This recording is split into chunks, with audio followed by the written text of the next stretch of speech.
Сәлеметсіздер ме, құрметті оқушылар? Қазақ әдебиеті пәніне қош келдіңіздер. Бүгінгі сабағымыздың тақырыбы тәуелсіздік қасиет тұнған ұлы ұғым бөлімі бойынша Асқар Алтайдың прописка әңгімесі, шығарманың көркемдік әлемі. 7-ші сабақ. Оқу мақсаты: шығармада көтерілген мәселенің әлеуметтік рөлі туралы сыни хабарлама жасау. Бүгінгі сабағымыздың бағалау критерийлері: шығармада көтерілген мәселені білесіздер, әлеуметтік рөлі туралы сыни хабарлама жазасыздар. Сабағымызды бастамас бұрын миға шабуыл әдісі бойынша сын дегеніміз не, сыни хабарлама дегеніміз не, осыған тоқталып өтейік. Өйткені бүгінгі біздің тапсырмамыз, яғни Асқар Алтайдың прописка әңгімесіне сыни хабарлама жазамыз. Сын дегеніміз әдеби сын көркем шығармаға эстетикалық баға беріп, бейнеленген өмір шындығының көркемдік шындыққа қалайша айналғандығын саралайды, оның мән-маңызын түсіндіреді. Әдеби өмірдің бүгінгі ерекшелігін айқындап, бағыт сілтейді. Белгілі әдеби шығарманың жетістіктері мен кемшіліктері жайындағы пікірлер. Сынның басты мақсаты көркем шығарманы талдау, бағалау. Ал енді балалар, сыни хабарлама дегеніміз не? Сыни хабарлама дегеніміз қым-қиғаш оқиғаға толы, кейіпкерлер бейнесі толық ашылған эпикалық жанрдың бір түрі. Көркем шығарманың көркемдігіне баға беріп, бейнеленген өмір шындығының қалай көрініс бергенін талдап, оның мән-маңызын түсіндіретін ғылыми публицистикалық стильдегі жанр. Ақынның ішкі сезімі мен толғанысы жырланатын лирикалық шығарма түрі. Сонымен қатар шағын зерттеу, шығарма жетістіктері мен кемшіліктері туралы хабарлау, баяндау.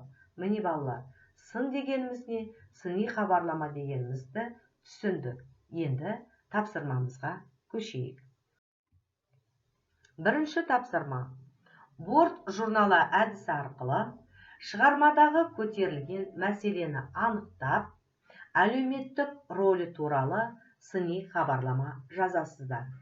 Бірінші кестеге шығармадағы көтерілген мәселе не? Соны жазасыздар. Екінші кестеге көтерілген мәселенің әлеуметтік рөлі туралы сыни хабарлама жазасыздар. Дескрипторға назар аударыңыздар. Шығармада көтерілген мәселені білесіздер, әлеуметтік рөлі туралы сыни хабарлама жаза аласыздар, өз сыни көзқарасын білдіре аласыздар. Ал балалар, тапсырманы орындауға кірісейік. Сәттілік!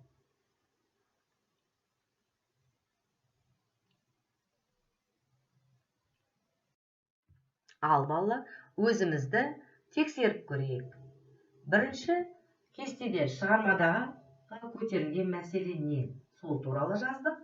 Екінші кестеге көтерілген мәселенің әлеуметтік рөлі туралы сыни хабарлама жаздық.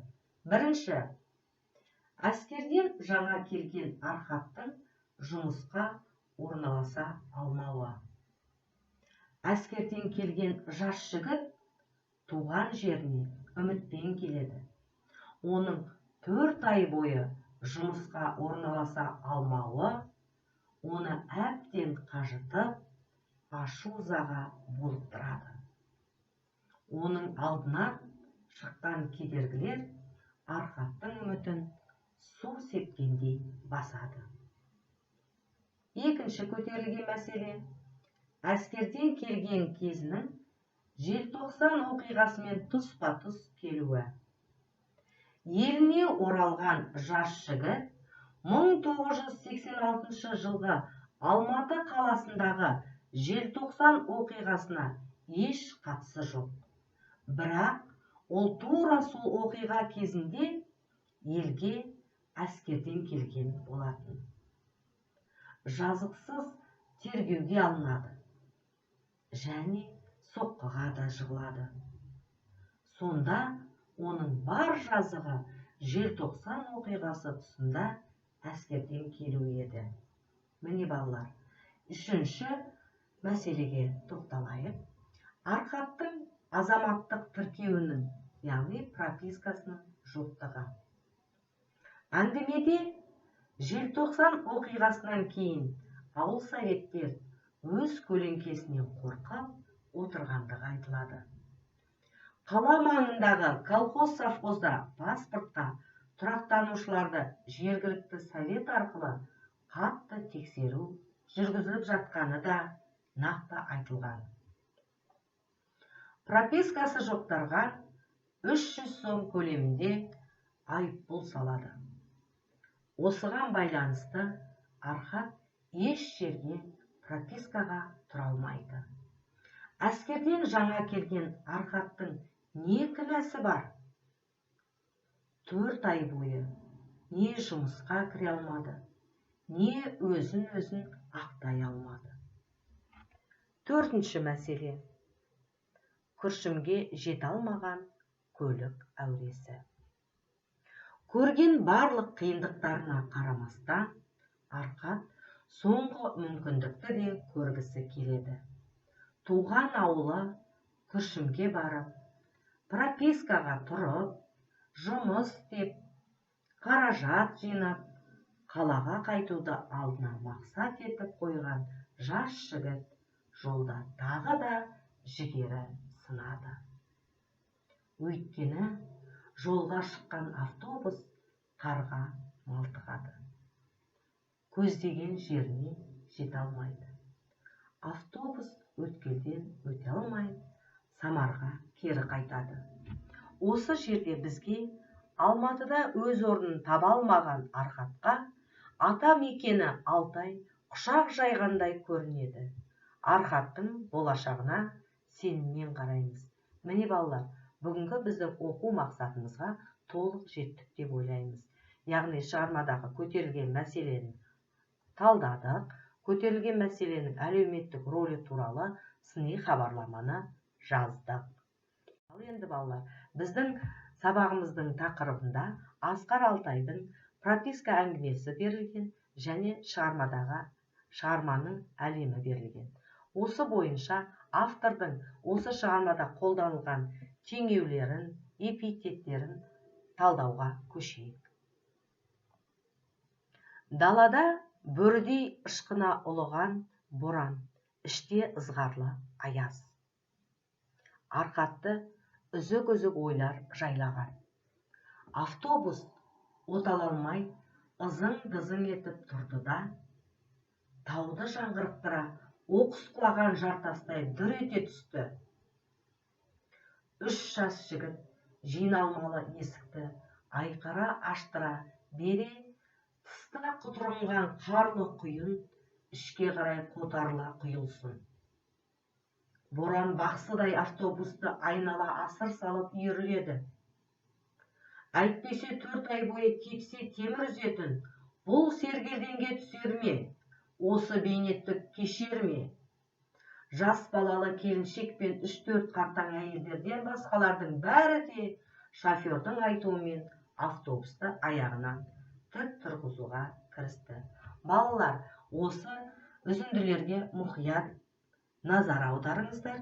Қазір екінші тапсырманың орындауға кірісеміз. Концептуалдық кесте әдісі арқылы шығарманың көркемдік әлеміне талдау жасаңыздар. Берілген үзіндідегі көркемдеу тәсілдерін кестеге орналастырыңыздар. Бірінші кестеге теңеу, екінші кестеге эпитет, үшінші кестеге кейіптеу, төртінші кестеге тұрақты сөз тіркестерін жазасыздар. Дескрипторға назар аударыңыздар. Шығарманың көркемдік әлеміне талдау жасайсыздар. Үзіндідегі көркемдеу тәсілдерін ажыратасыздар. Сонымен автордың шығармалық әлеміне талдау жасауға кірісейік.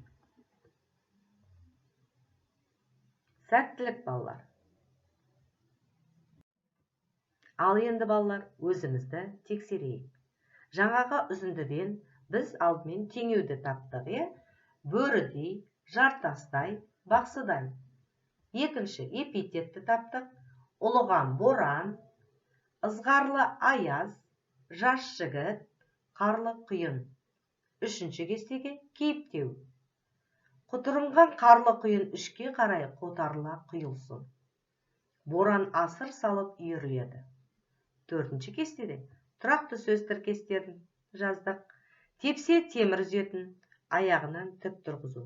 Міне балалар, Асқар Алтайдың прописка әңгімесіндегі шығармашылық әлеміне талдау жасадық. Сонымен сабағымызды қорытындылайық.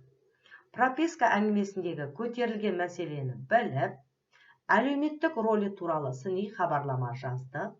Шығарманың көркемдік әлеміне талдау жасадық. Жарайсыздар балалар.